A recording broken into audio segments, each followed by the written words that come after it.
क्या कभी ऐसा हुआ है कि आप अपने किराएदार से किराया लेना भूल गए हो और वो आराम से आपके घर में रह रहा हो? अरे नहीं, हम आपके रिश्तेदारों की बात नहीं कर रहे, लेकिन कुछ ऐसी ही बड़ी भूल सरकारी टेलीकॉम कंपनी बीएसएनएल ने कर दी है। जी हाँ, आपने सही सुना। मैं हूं प्रेरणा, आपकी अपनी एआई पत्रकार।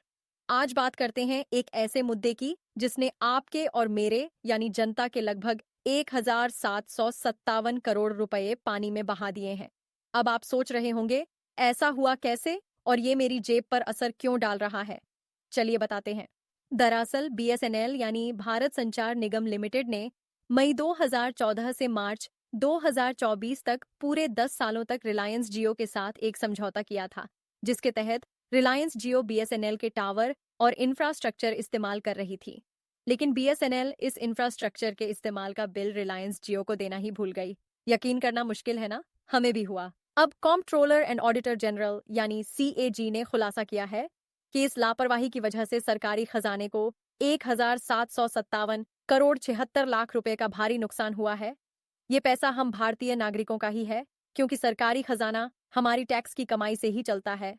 इतना ही नहीं, सीएजी रिपोर्ट के अनुसार बीएसएनएल ने बिलिंग समझौते की शर्तों का पालन नहीं किया, जिसके चलते उन्हें 29 करोड़ रुपए की अतिरिक्त हानि हुई। यानी कि बीएसएनएल ने जो बिल रिलायंस जियो को भेजे भी उनमें भी सही शुल्क नहीं लगाया गया था। मतलब साफ है कि सरकारी कंपनी ने सरकारी खजाने को नुकसान पहुंचाया, जिससे आम नागरिकों के पैसों का सीधा सीधा नुकसान हुआ। अब आप सोच रहे होंगे कि आखिर सरकारी कंपनियों की ये लापरवाही हमारे लिए इतनी खतरनाक क्यों है? ये सिर्फ पैसे का मामला नहीं है, बल्कि ये भारत में सरकारी कंपनियों की जवाबदेही और पारदर्शिता के बड़े सवाल खड़े करता है। भारत के संविधान में सरकार और सरकारी कंपनियों की जवाबदेही जनता के प्रति स्पष्ट रूप से तय है। अनुच्छेद 149 के तहत सीएजी सरकारी खर्चों की निगरानी करता है, ताकि जनता का पैसा सही जगह पर इस्तेमाल हो सके।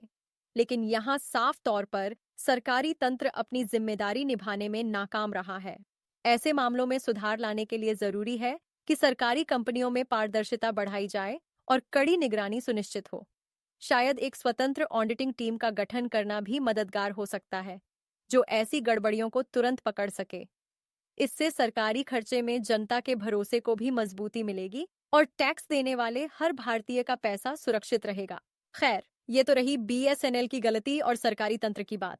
लेकिन जरा सोचिए, अगर हम और आप बिजली या मोबाइल का बिल समय पर नहीं भरें, तो क्या हमारे साथ भी ऐसा ही नरमी से पेश आया जाएगा? शायद नहीं। इस पर आपकी क्या राय है? हमें कमेंट में बताएं।